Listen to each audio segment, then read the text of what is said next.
The war in Vietnam is not like these other wars. Yet, finally, war is always the same. It is young men dying in the fullness of their promise. It is trying to kill a man that you do not even know well enough to hate.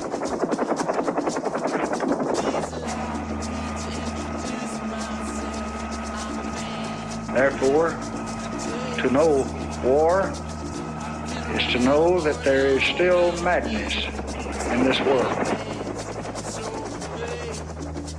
The Vietnam War conflict between the United States and North Vietnam occurred between 1955 and 1975. This war was fought in order to stop the Communist North from overtaking the South, which was divided at the 17th parallel. The United States entered themselves into the war to aid South Vietnam in order to help contain the spread of communism. Before the communist influence entered North Vietnam, France occupied Vietnam as a colony, although with the exit of France through the Geneva Accords in 1954, the South Vietnamese were left to fight the Democratic Republic of Vietnam alone, as no free elections were followed through. Ever since the Berlin Agreement to seek peace in Indochina, the communist forces have stepped up the intensity and the scope of their aggression. They have expended their manpower in reckless assaults, apparently designed to improve their bargaining position at Geneva. That is not a good prelude to Geneva.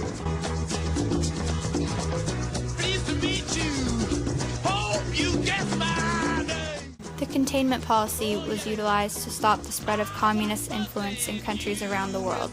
The domino theory was also used to justify the Vietnam War, as it speculated that if one nation in a region fell under communist influence, then the surrounding nations would follow in a domino effect.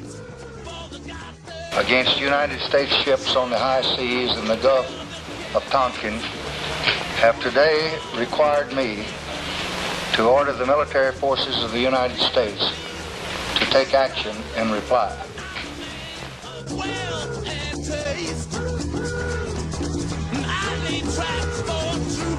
The United States' entrance into the war began with the Gulf of Tonkin incident. This was the name given to two separate conflicts involving the U.S. and North Vietnam. This resulted in the Gulf of Tonkin Resolution, which was a resolution passed by Congress allowing the use of conventional military forces in Southeast Asia. Johnson used this to justify sending troops into Vietnam. In 1965, the first U.S. ground troops were sent into Vietnam.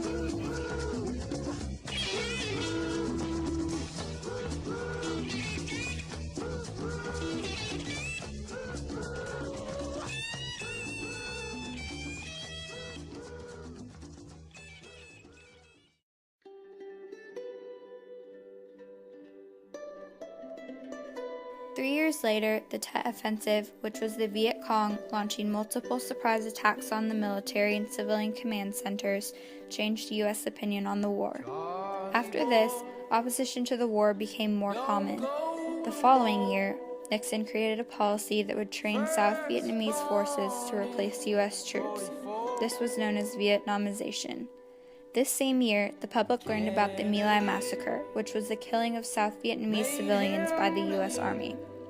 Nixon wanted to provide support for the Southern Vietnamese security by eliminating cross-border threats from the People's Army of Vietnam.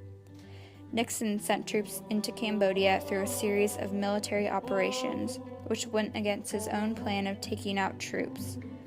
In 1975, South Vietnam surrendered to the Communists despite their aid from the United States.